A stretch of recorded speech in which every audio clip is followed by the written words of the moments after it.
杨紫破译复古风穿搭，紫色印花衬衫搭配短裙，脚上的靴子好有个性。杨紫工作室晒出一组杨紫叶仿后门的写真，漫步大街小巷，复古随性。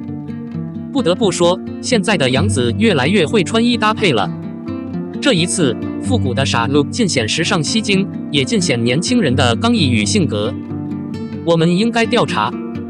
内搭一件紫色的印花衬衫，满满的风情和复古气息，再一脚扎起更能显出小蛮腰。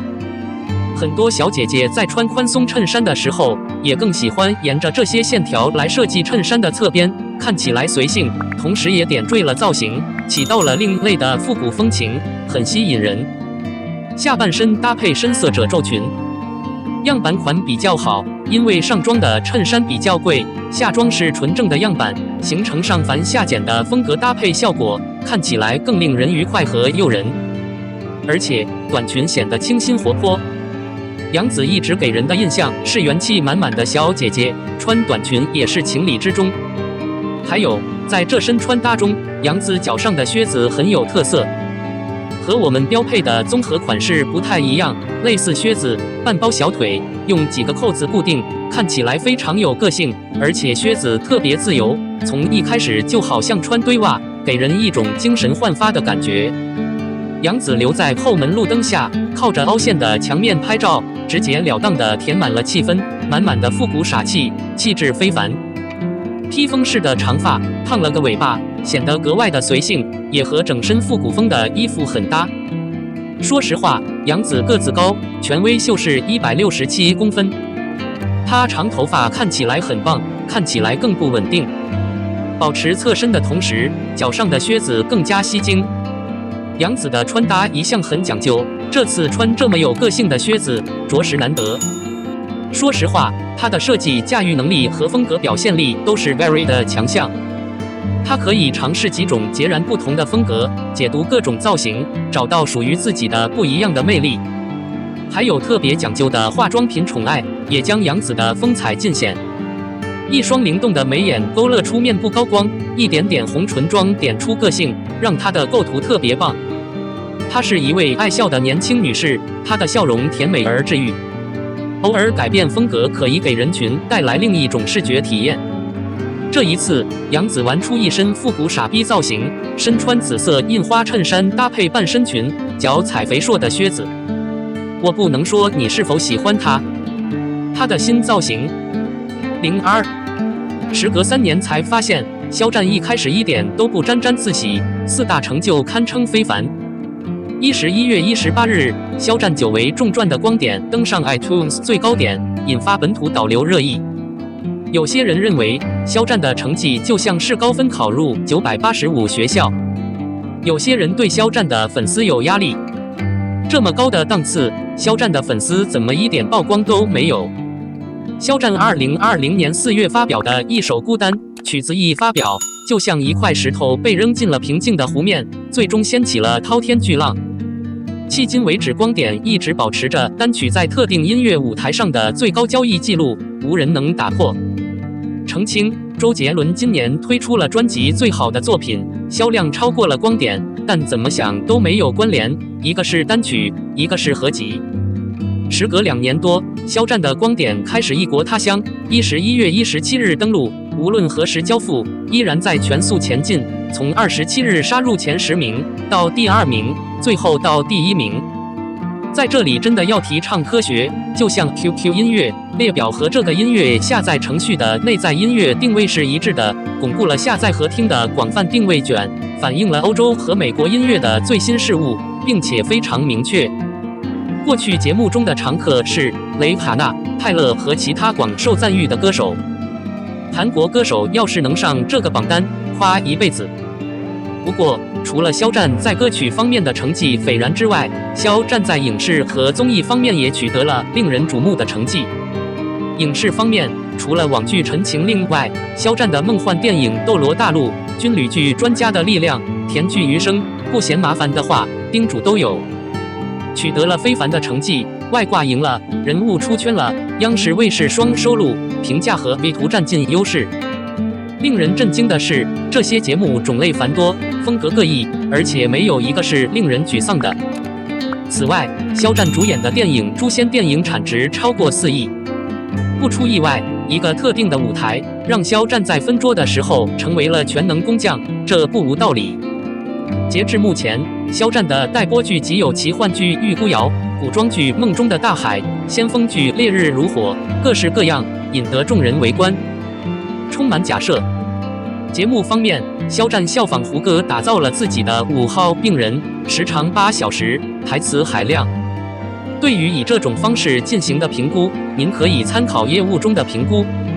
就扶持而言，肖战拿下了一些1线奢侈品，并且意外地培育出了自己的承销蛋糕。有几个品牌是第一次代言，比如知名的 Specific Espresso、某自热米饭、某手表。目前，肖战一共获得了34个支持，是所有明星中支持率最高的。在歌曲、电影、剧集和商业支持方面，肖战交出了一份异常华丽的成绩单，让人联想到他曾在2019年《理解服务》中说过的一句话：跨越极限，突破极限，闯入世界。一开始大家还以为他是幸灾乐祸，后来一一核对，才明白肖战说的是实话。03，肖战真的打了擦边球。6连拍暴露他的保护秘密，他已经偷偷回重庆了。近日，肖战对一箭6社进行了大修，这是肖战的存货，展现了肖战身边的往事，还有擦边球，还有一张自拍揭晓了肖战的自我保护。不得不承认，他格外的迷人，粉丝们的眼睛也是格外的精彩。值得关注的是，肖战发文的区域显示，肖战此前已经回到了重庆的老小区，难怪他乐于重新设计和工作。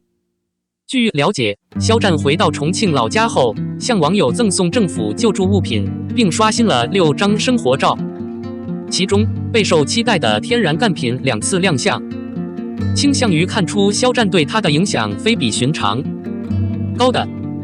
更有使者，一些谨慎的粉丝看到了肖战对自己的保护，调侃是擦边球，这里就不一一详解了，各位网友自行留意。从粉丝们的反应来看，肖战平时看到事情特别大的时候，心情也是格外的开朗。对他来说，放松下来，快乐的生活，自由自在的享受时光是最理想的。一段时间以来，肖战也一直在激烈的口碑评测中坚持着，白子已经做好了冒险的准备，结果如何呢？循序渐进的手写悔过书的表达方式，一遍又一遍地付出和解之情，或者迅速处理掉这个念头，实在是多余的。综上所述，祝匠人肖战早日回到老重庆，安心与家人团聚，离春节也越来越近了。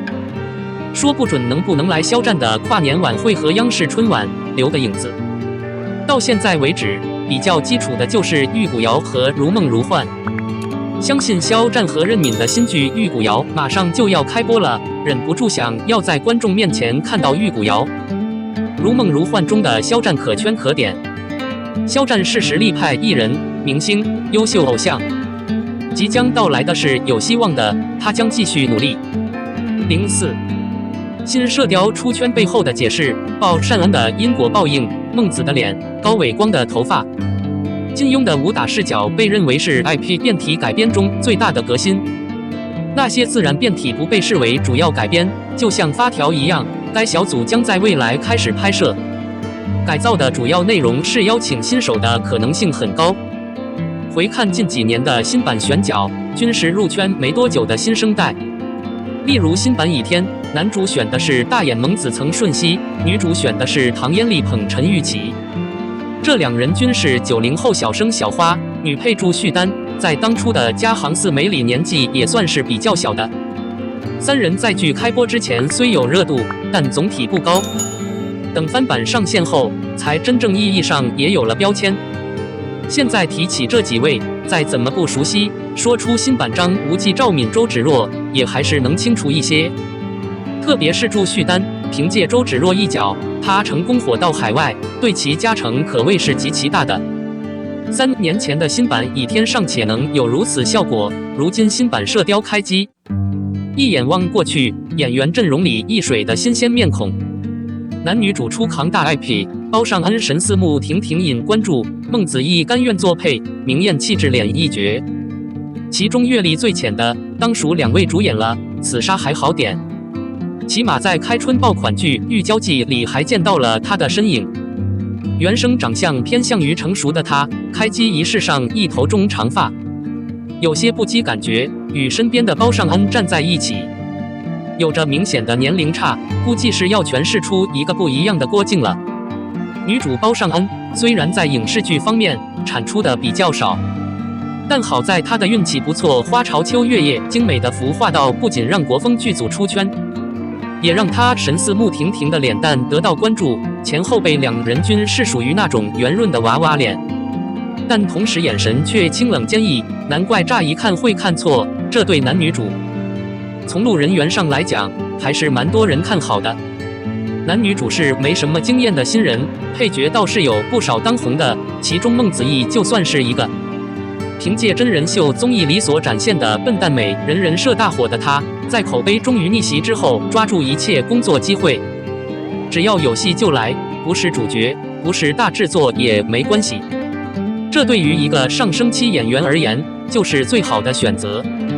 扮演过温情、芷溪等一众古风美人的她，脸虽不是固定印象里柔和的少女脸，但好在眼睛足够有神，妆造上华丽一点，反倒能成就她明艳美人的感觉。